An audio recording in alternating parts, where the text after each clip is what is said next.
Aucune surprise, Colby Covington a pris le meilleur sur Masvidal. L'Américain a contrôlé la majorité du combat pour l'emporter sur décision unanime. Il a prouvé une fois de plus qu'il était bel et bien le meilleur combattant de sa catégorie, juste derrière Kamaru Usman.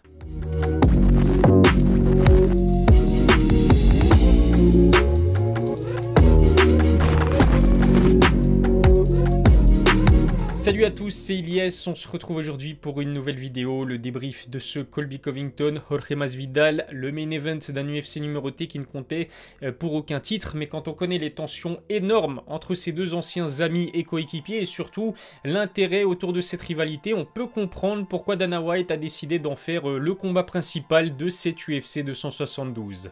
Juste avant de vous dire ce que j'ai pensé de ce combat, assurez-vous d'être bien abonné à ma chaîne YouTube, lâchez un petit pouce bleu et puis suivez-moi sur mes réseaux sociaux, tous les liens sont dans la description, c'est parti.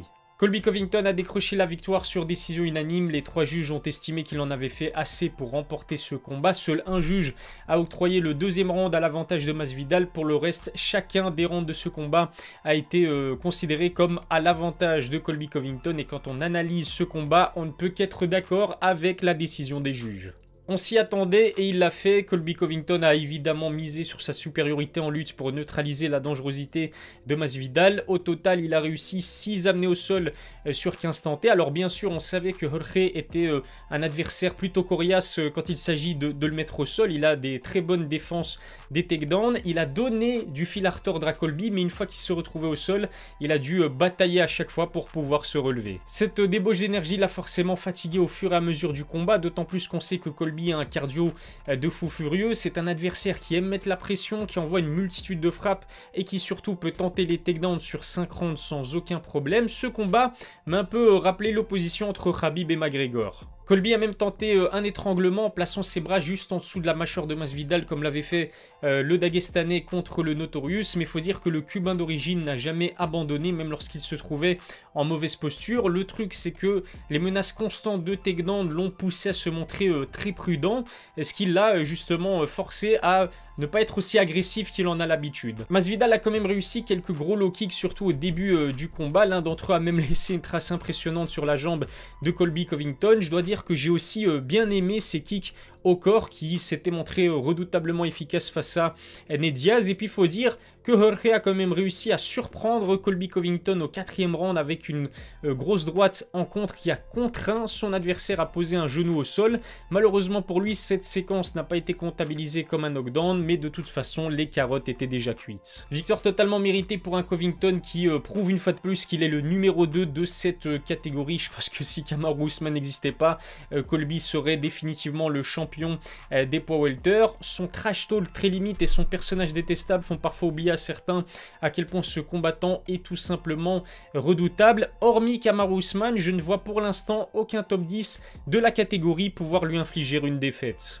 Étant donné qu'il s'est déjà incliné à 2 reprises face à Kamaru, je doute que l'UFC offrira un 3e title shot à Colby Covington dès son prochain combat. L'Américain l'a d'ailleurs bien compris puisqu'il a préféré appeler Dustin Poirier à venir l'affronter. Après Masvidal, c'est donc un ancien coéquipier de l'American Top Team que Colby aimerait castagner. On sait que Dustin Poirier envisage une montée chez les poids welter, mais je doute que cette opposition l'intéresse. En ce qui concerne Masvidal, cette défaite ne change pas grand chose pour lui. Gamebred, comme on le surnomme, vient tout juste de prolonger avec l'UFC. À l'image d'un Israel Adesanya, il aurait signé un contrat à plusieurs combats très juteux avec l'organisation.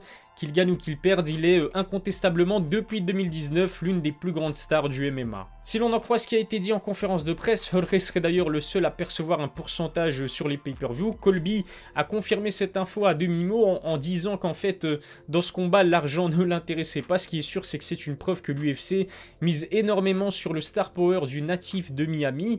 En revanche, je pense que Masvidal peut définitivement mettre une croix sur un éventuel title shot. Kamaru Usman était d'ailleurs bel et bien présent à la T-Mobile Arena de Las Vegas pour assister à ce combat. C'est complètement fou de se dire que Kamaru a déjà battu à 2 reprises les protagonistes du main event de l'UFC 272. Vous le savez certainement, mais le Nigérian vient tout juste de se remettre d'une opération à la main, mais il devra affronter Leon Edwards au mois de juillet. S'il parvient à battre le Britannique, j'ai du mal à voir qui pourrait mettre fin au règne du champion en titre. À part peut-être un certain Khamzat Chimaev, Borz était lui aussi présent pour assister à ce Covington Masvidal. Son combat contre Gilbert Burns a enfin été officialisé pour le 9 avril lors d'un UFC 273 qui s'annonce extraordinaire. Une chose est sûre, c'est que beaucoup voient en Khamzat Chimaev le danger numéro 1 d'un Ousmane qui a été questionné sur un potentiel combat contre le Suédois d'origine tchétchène. En bon compétiteur qu'il est, le Nigérian a confirmé qu'il se verrait bien affronter le vainqueur entre Chimaev et Burns après Leon Edwards. On sait que Kamaru Usman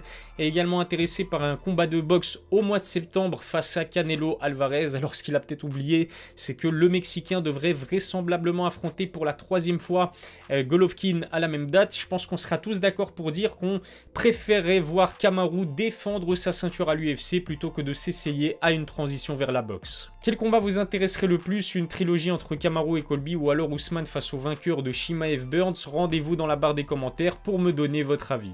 Voilà ce que je pouvais dire après cette victoire de Covington face à Masvidal. Abonnez-vous à ma chaîne YouTube et lâchez un petit pouce bleu si ça n'est pas encore fait. Suivez-moi sur mes réseaux sociaux, tous les liens sont dans la description. Je vous remercie de m'avoir suivi. Je vous donne rendez-vous très vite pour une nouvelle vidéo. D'ici là, prenez soin de vous.